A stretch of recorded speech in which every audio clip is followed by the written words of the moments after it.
చంద్రబాబు నాయుడు గారు నిన్న మే 29న సుప్రీంకోర్టులో ఒక ఆర్డర్ రావడం మీరు చూశారు. Ancient pattern Pentecostal church gospel to the unreached millions నేను స్థాపించాను. దాని ద్వారా లక్షల మంది అనాథులకు, వితంతులకు తెలుగు రాష్ట్రాల్లో 28 మన దేశం రాష్ట్రాల్లో సేవ చేయడం మీరే అనేక సార్లు వచ్చి చూశారు, పొగిడారు కూడా. 2014 వరకు నేను మీ కొరకు ఎంత క్యాంపెయిన్ చేశారో 2024 జూన్లో మీరు ప్రధానమంత్రి అయ్యే అవకాశాలు ఉన్నాయని నేను వీడియో కూడా రిలీజ్ చేశాను.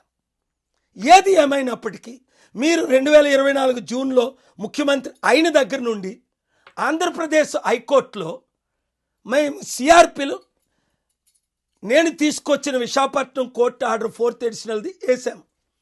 వాళ్ళకి ఎవరు మా అన్నయ్యని చంపిన భార్యా పిల్లలకి బోర్డు మెంబర్లని మరొక అవకాశం ఇవ్వమని 19 సంవత్సరాల తర్వాత ఎలాగ అవకాశం ఇస్తారండి? వాళ్ళేమంటున్నారు, మాకు చంద్రబాబు నాయుడు గారు ఉన్నారు, పవన్ కళ్యాణ్ ఉన్నాడు, ముఖ్యంగా లోకేష్ ఉన్నాడు, మాతో రఘురామకృష్ణరాజు గారు ఉన్నారు, ఒకసారి అయితే రామ్ మాధవ్ కూడా ఉన్నారు అని చెప్పుకుంటూ తిరుగుతూ మీరే డబ్బులు ఇస్తున్నారు. సొసైటీలన్నీ మనం చేసుకుందాం, పార్టీ పెట్టినందుకు ఆయనకు పనిష్మెంట్ ఇద్దాం, ప్రజాశాంతి పార్టీ పెట్టినందుకని మీ పేరు వాడుకుంటూ మీ సహాయంతో వారు అన్నీ తిరుగుతున్నారు. అయితే 7 జడ్జిలు ఈ 2 సంవత్సరాల్లో ఆంధ్రప్రదేశ్ హైకోర్టులో 4 మీ మ్యాటర్ మేము వినమన్నారు, 2 విని నాట్ బిఫోర్ మీ అని రాశారు, 7 ఆయనేమో ఇంకొక అవకాశం విశాఖపట్నంలో ఇమ్మని ఆర్డర్ ఇచ్చారు. ఇదేంటండి? మా అన్నయ్యను వాళ్ళు పెళ్లి చేసుకునేటప్పటికి నేను చారిటీలు చేస్తున్నాను, వాళ్ళకి పిల్లలే పుట్టలేదు, వాళ్ళ మెంబర్సే కారు, నేనే ఫౌండర్, ప్రెసిడెంట్, ఓనర్, డోనర్ అని మీకు తెలుసు. మరి వాళ్ళకి ఎలా మీరు ఆర్డర్లు ఇస్తారు? అంటే మీకు డైరెక్ట్గా నా ప్రాపర్టీలు కావాలంటే చెప్పండి, రాష్ట్రానికి రాసి ఇచ్చేస్తా, వాళ్ళకెందుకు? మీరైనా మంచి చేయండి, మీ ద్వారా చారిటీలు నడుపుతాను నేను కావాలంటే. మా అన్నయ్యని చంపిన వారికి మాత్రం ఈ చారిటీలు మీరు ఇవ్వలేరు. కోర్టులు అసలు జడ్జిలకు బుర్రలేదా?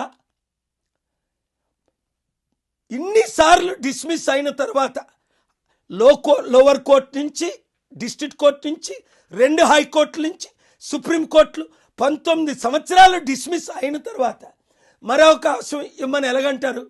కనుక న్యాయం చేయండి, ఇమీడియట్గా దేవుడు మిమ్మల్ని దీవిస్తాడు. లేదు అంటే చూసారా, నేను మోదీ గారికి 2010లో జనవరి 26ని ఎండోర్స్ చేశారని మా అన్నని చంపేశారు 30వ తారీఖున 3 రోజుల్లో.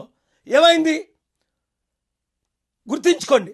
నా చారిటీలకు వ్యతిరేకంగా వచ్చిన 6 బోర్డు మెంబర్లు, 1 ముఖ్యమంత్రి మస్ అయిపోయారు, దేవుని శాపాన్ని పొందారు. రండి, స్పీకర్ జాన్సన్ గారు మిమ్మల్ని పిలుస్తున్నారు, ఆ వీడియో చూడండి. రండి, లక్షల కోట్లు తీసుకొద్దాం. ఇలాన్ మస్క్ ఇన్విటేషన్ మీరు తీసుకోరా? స్పీకర్ జాన్సన్ గారి ఇన్విటేషన్ మీరు తీసుకోరా? ట్రంప్ని కలవండి, ఇన్వెస్టర్ని కలవండి, వాషింగ్టన్ డీసీ రండి, కలిసి పనిచేద్దాం. గతం మర్చిపో. ఏదైనా నేను ఎప్పుడైనా 30 సంవత్సరాలుగా మీకు అభిమానే కదా, న్యాయమే చేశాను కదా, మరలా కలిసి పనిచేద్దాం. రేవంత్ రెడ్డి తమ్ముడు నువ్వు కూడా రా, కలిసి పనిచేద్దాం, 2 తెలుగు రాష్ట్రాలు అభివృద్ధి చేసుకుందాం. God bless you. ఈ వీడియో అందరికీ షేర్ చేయండి.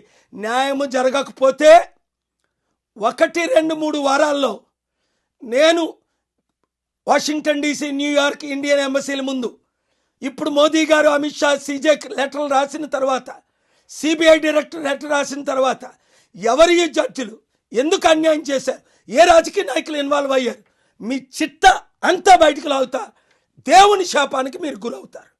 దేవుని దీవెనలు కావాలా? రండి, ఈ వీడియో అందరికీ షేర్ చేయండి. Speaker Mike Johnson here. My friend Dr. K.A. Paul is doing rallies and summits all across America and bringing the good news to people who need to hear it. I've been watching his work since the early 90s, mid-90s when I got involved and saw him doing Promise Keepers, and he does gospel rallies around the world everywhere. We're glad to have him and hope you'll be there. Hope to see you at one of these events. My dear friends, August, September, October, very important months in 2026. Washington DC, New York, West Coast, Bay Area, Dallas, Houston, we're doing global summits, economic summit, peace summit, mainly these incredible rallies. Please come, attend, Let us work together to promote peace and humanity and charity. Pray for Speaker Johnson. He's inviting you. He'll be there. I'm inviting you, especially the chief ministers. Come. Let us develop. Let India and US lead the world for peace and God's goodness. Thank you very much. God bless.